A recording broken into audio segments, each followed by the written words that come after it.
Di sebuah desa terpencil di lereng Gunung Sumbing, hiduplah seorang pemuda bernama Arga. Ia dikenal pendiam, namun memiliki rasa ingin tahu yang besar tentang sejarah leluhurnya. Sejak kecil, ia sering mendengar bisikan orang-orang tua tentang silat pacikutan, ilmu bela diri yang konon berasal dari masa kerajaan Mataram kuno, silat yang gerakannya meniru bayangan dan angin, tak terlihat namun mematikan. Orang-orang bilang, silat pacikutan bukan untuk membela diri semata. Ia juga mengandung unsur gaib, gerakan yang mampu membengkokkan niat lawan, menembus pertahanan, bahkan membuat musuh tersesat dalam pikirannya sendiri.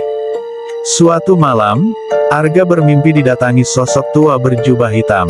Lelaki itu menatapnya tajam dan berkata, "Kau adalah darah terakhir pewaris Pacikutan. Bangkitkan warisanmu, sebelum bayang-bayang lama datang menagih janji." Keesokan harinya, Arga menemukan sebuah peti tua di gudang rumah kakeknya. Di dalamnya ada manuskrip kulit berbahasa Jawa kuno dan sebuah ikat kepala bercorak ular menggulung.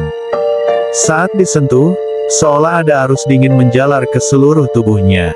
Malam itu, Arga mulai melatih gerakan-gerakan aneh dari manuskrip tersebut, gerakan yang membuat bayangannya menari sendiri, kadang bahkan menghilang. Desa pun mulai berubah. Banyak orang mengaku melihat sosok hitam menari di bawah bulan, dan anjing-anjing menggonggong ke arah kosong. Arga tahu, ia telah membangunkan sesuatu. Tapi belum cukup waktu untuk mundur. Sebab yang datang bukan hanya kekuatan silat, melainkan kutukan lama, musuh leluhur Pacikutan yang menanti kebangkitan penerusnya untuk menyelesaikan duel abadi. Setelah mempelajari beberapa gerakan dasar dari manuskrip, Arga mulai merasakan perubahan dalam tubuh dan pikirannya. Refleksnya meningkat, pendengarannya jadi tajam, dan ia bisa merasakan gerakan angin yang tak biasa. Namun, malam itu, ia merasakan hal aneh.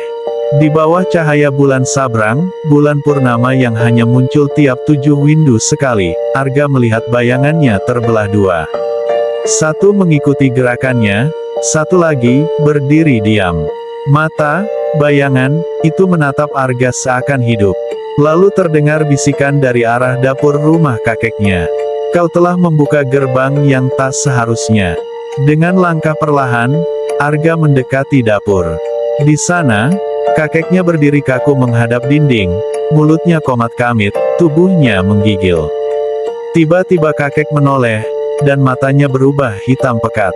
"Pacikutan, tak bisa dipelajari tanpa membayar. Sudah terlambat, mereka mencium darahmu." Tiba-tiba angin memutar dari arah luar. Dari balik pepohonan, muncul sosok berjubah putih dengan keris menancap di dada, makhluk tanpa wajah yang dikenal dalam manuskrip sebagai Wong Suket, roh dendam dari murid Pacikutan yang dahulu membelot dan dibunuh dalam ritual penyegelan. Wong Suket melayang mendekat, menebar hawa busuk. Arga mundur, mencoba mengingat gerakan, bayangan terbalik, salah satu jurus Pacikutan yang mampu menipu pandangan makhluk halus. Ia gerakkan tangannya seperti memutar bayangan di atas air, dan seketika sosok itu terhenti. Tapi bukan karena takut, melainkan karena tertawa. "Kau pikir itu cukup? Kau belum tahu siapa aku sebenarnya." Tiba-tiba sosok itu menghilang. Kakek Arga ambruk, pingsan. Di lantai, tersisa jejak telapak kaki berisi darah yang membentuk tulisan kuno, "Moksa tak sempurna. Satukan tubuhku di bulan mati." Arga tahu, ini baru awal. Untuk menuntaskan silat ini, ia tak hanya harus menguasai gerakan, tapi juga mengungkap dosa leluhurnya, dan menghadapi musuh yang mungkin berasal dari dirinya sendiri. Malam berlalu dalam kegelisahan. Kakek Arga dirawat dalam diam, tak sadarkan diri sejak pertemuan dengan Wong Suket. Arga mengunci dirinya di kamar, mempelajari tiap goresan di manuskrip kuno. Di salah satu halaman tersembunyi yang sebelumnya nyaris tak terbaca, muncul kalimat samar. "Tubuh yang tercerai dipendam di 3 tanah, nyawa di bawah pohon randu, darah di batu menganga, dan tulang di sumur tanpa pantulan." Arga tahu, Ia harus menemukan bagian-bagian tubuh Wong Suket sebelum bulan mati datang, 3 hari lagi. Jika tidak, makhluk itu akan membangkitkan tubuhnya sendiri melalui darah keturunannya, Arga. Petunjuk pertama, nyawa di bawah pohon randu. Arga mendatangi hutan kecil di tepi desa, tempat berdirinya pohon randu besar yang tak pernah ditebang sejak zaman kolonial. Orang desa menyebutnya randu lelakut, karena konon sering terlihat seperti menggantungkan kain kafan saat malam. Saat Arga menginjakkan kaki di sana, tanah bergetar pelan, dan hawa dingin menyesap ke tulang. Ia duduk bersila, membentuk gerakan silat pacikutan lulut, teknik menundukkan angin, agar bisa membaca getaran tanah. Tiba-tiba ia melihat kilasan, seorang lelaki tua dikubur hidup-hidup di bawah akar randu oleh murid-muridnya sendiri, karena mencoba menyatukan pacikutan dengan ilmu hitam. Saat menggali dengan tangan kosong, Arga menemukan tulang jari dan jimat berbentuk mata tertutup. Begitu jimat disentuh, tanah di sekeliling bergetar, dan pohon randu menangis, daunnya gugur seperti hujan. Tapi suara paling menyeramkan bukan dari pohon, melainkan dari balik batang, muncul wanita berambut panjang menyapu tanah, mengenakan selendang putih, wajahnya tertutup belatung. Ia berjalan perlahan ke arah Arga. Kau bawa pulang nyawa yang seharusnya dikubur.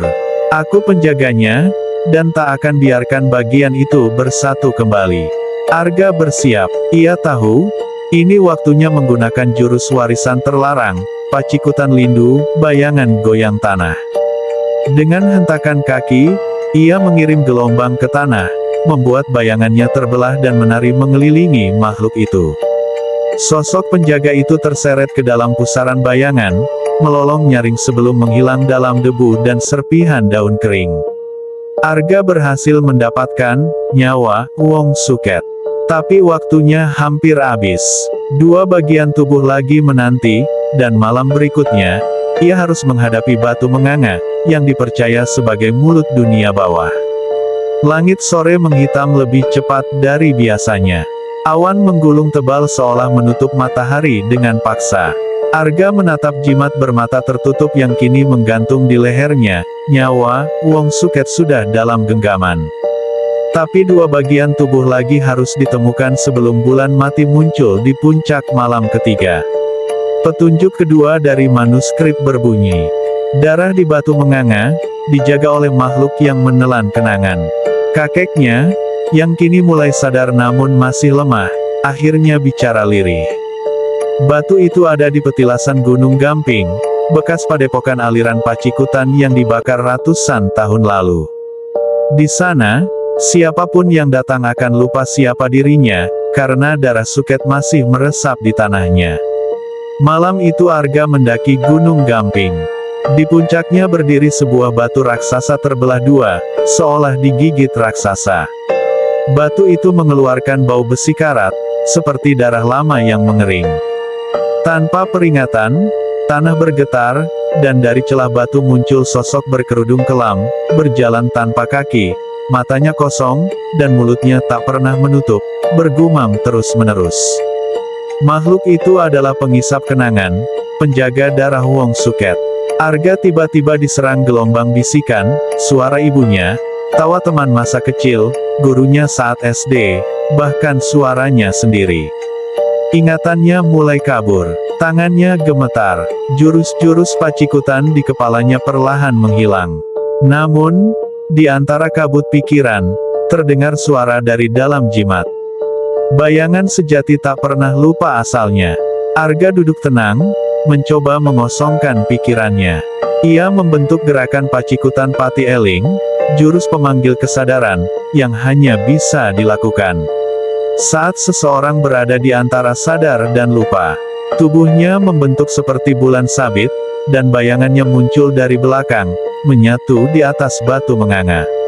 Seketika makhluk itu menjerit, dan dari dalam batu, semburan darah hitam meluncur, membentuk segumpal benda merah tua, segumpal darah beku, berdenyut seperti masih hidup. Arga mengambilnya, dan batu menganga runtuh perlahan, seolah menutup kisah lama yang tertelan. Tapi sebelum pergi, Arga melihat satu kalimat terukir pada dinding batu. Jika kau menyatukan semua bagian, Wong Suket akan bangkit sepenuhnya, dan hanya yang bersedia mati yang bisa mengalahkannya. Arga terdiam. Dua bagian sudah di tangan, nyawa dan darah. Tapi di malam terakhir, ia harus turun ke sumur tanpa pantulan, tempat tulang dikubur, dan mungkin, tempat dirinya sendiri akan terperangkap selamanya. Dini hari menjelang, dan langit menghitam tanpa bintang. Waktu hampir habis. Malam ini adalah malam bulan mati, waktu ketika tirai dunia terbuka, dan yang terkubur bisa kembali menuntut hidup. Arga berdiri di depan sumur tua yang tersembunyi di balik rerimbunan bambu. Tak ada air di dalamnya, hanya lubang gelap yang menelan cahaya. Penduduk desa menyebutnya sumur tanpa pantulan, karena siapapun yang menatap ke dalamnya tidak akan pernah melihat bayangannya, dan konon, bisa kehilangan jiwanya sendiri. Kakeknya sempat memperingatkan, tulang terakhir bukan sekadar bagian tubuh. Ia adalah penanda dendam, tempat Wong Suket mengurung sisi kelam dari ilmu pacikutan, gerakan pamungkas yang bisa membalik kehidupan dan kematian. Dengan jimat, nyawa, di leher dan darah beku terbungkus kain, Arga turun perlahan ke dalam sumur. Dindingnya licin, bau tanah basah tercampur anyir darah lama. Semakin dalam ia turun, udara menjadi dingin dan sunyi, lalu suara-suara mulai muncul. Teriakan lelaki disiksa, tawa perempuan histeris, tangisan bayi, dan suaranya sendiri, memohon ampunan. Arga menguatkan diri, membentuk jurus pacikutan Pambata Atma, gerakan yang menutup pintu-pintu batin. Ia sampai di dasar sumur dan melihat tulang-tulang berserakan. Tapi satu tulang mencolok, sebuah tengkorak manusia berwarna perak kelam, dengan retakan seperti akar. Saat Arga hendak mengambilnya, sosok lain muncul dari dinding sumur. Bayangan dirinya sendiri, namun bermata hitam, kulit pucat, dan tersenyum sinis. Akhirnya sampai juga, Arga. Tapi siapa kau tanpa ingatan, tanpa tubuh, tanpa nyawa? Bayangan itu mengangkat tangannya dan menirukan semua gerakan Arga, dengan sempurna. Inilah ujian terakhir, diri sendiri. Bayangan yang menyimpan potensi penuh dari silat pacikutan tanpa rasa takut atau ragu. Duel terjadi di ruang sempit sumur, bayangan Arga menyerang dengan gerakan sempurna, terlalu sempurna. Namun Arga menyadari satu kelemahan, bayangan tak bisa berimprovisasi. Dalam satu hentakan nekat, Arga menciptakan jurus baru, gabungan dari seluruh gerakan yang dipelajarinya, jurus yang belum pernah ada. Pacikutan pamungkas, bayang luwihing bayang. Gerakan itu seperti pusaran angin memutar ke dalam. Tubuh Arga bergerak seperti asap, menembus dirinya sendiri. Bayangan itu terhentak, tercerai seperti abu, lalu menghilang. Tengkorak perak pun diam di tangannya, menyatu dengan darah dan jimat nyawa.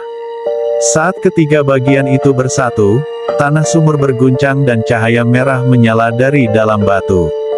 Lalu terdengar suara menggelegar dari dalam tanah. Tiga bagian telah kembali, maka janji pun ditepati. Aku bangkit, dan darahmu adalah kunci tubuhku. Arga melompat keluar sumur, membawa benda-benda kutukan itu. Tapi ia tahu, sudah terlambat. Wong Suket akan bangkit sepenuhnya malam ini, dan satu-satunya cara mengalahkannya adalah mengorbankan jiwa pemilik darah dirinya sendiri. Langit telah benar-benar gelap. Bulan mati menggantung tinggi, tak bersinar, hanya menganga seperti luka di langit. Di tanah lapang depan petilasan Gamping, angin berhenti, pepohonan membisu, dan udara terasa menekan, seperti alam sendiri menahan napas. Arga berdiri di tengah lingkaran api yang menyala tanpa bahan bakar. Di hadapannya, Wong Suket muncul dalam wujud sempurna, bertubuh tinggi berbalut jubah anyaman rumput kering yang terus tumbuh, wajahnya kosong namun matanya berisi langit kelam, dan tangannya menggenggam bayangan Arga sendiri. Kau telah memanggilku dengan darahmu, tubuhmu, dan ingatanmu. Maka sekarang, kau akan memberikannya, sebagai bayaran warisan yang seharusnya tak pernah dibangkitkan. Tanah merekah, dan ribuan tangan kurus keluar dari bumi, roh-roh mereka yang dulu dibunuh dalam penguasaan ilmu Pacikutan hitam. Suara mereka menggema seperti mantra kutuk. Pacikutan, Pacikutan, darah menuntut darah. Arga tahu ini adalah akhir. Tapi ia belum menyerah. Ia menarik napas dalam, dan memejamkan mata. Dalam keheningan, ia mengingat perkataan kakeknya di masa kecil. Ilmu Pacikutan sejati bukan tentang menyerang, tapi tentang memahami bayangan, bahkan bayangan maut. Dengan sisa tenaganya, Arga melakukan gerakan yang tak tertulis, jurus yang tak pernah dicatat, hanya bisa lahir dari pemahaman murni. Pacikutan sewindu bayang, jurus menyatukan diri dan bayangan. Tubuhnya menyatu dengan bayangannya sendiri. Ia menjadi kabut, menjadi suara, menjadi bisikan angin. Lalu ia masuk ke dalam tubuh Wong Suket. Di dalam makhluk itu, Arga melihat semua, ribuan kenangan yang tak pernah dia miliki. Ia melihat masa leluhurnya, ketika silat Pacikutan pertama kali diajarkan oleh seorang resi buta yang hanya berteman dengan bayangan. Ia melihat pengkhianatan murid, darah yang tumpah, dan lahirnya Wong Suket sebagai penjaga gerbang kesempurnaan. Lalu Arga bicara, bukan dengan suara, tapi dengan jiwa. Cukup, kita berdua hanyalah bayangan dari kesalahan yang diwariskan. Tapi aku memilih mengakhirinya. Tubuh Wong Suket terbelah oleh cahaya putih dari dalam. Jeritannya menembus bumi, langit, dan hati. Roh-roh keluar dari tanah, satu persatu berubah menjadi bunga api dan menghilang ke udara. Petilasan gamping runtuh, lingkaran api padam, tanah menjadi tenang, dan Arga hilang. Yang tersisa hanya bekas tapak kaki, dan jimat mata tertutup yang kini terbuka, menatap langit dengan damai. Epilog. Beberapa tahun kemudian, seorang anak kecil bermain di reruntuhan Gunung Gamping. Ia meniru gerakan silat yang tak diajarkan siapapun. Bayangannya bergerak lebih dulu. Ibunya bertanya, "Dari mana kau belajar itu?"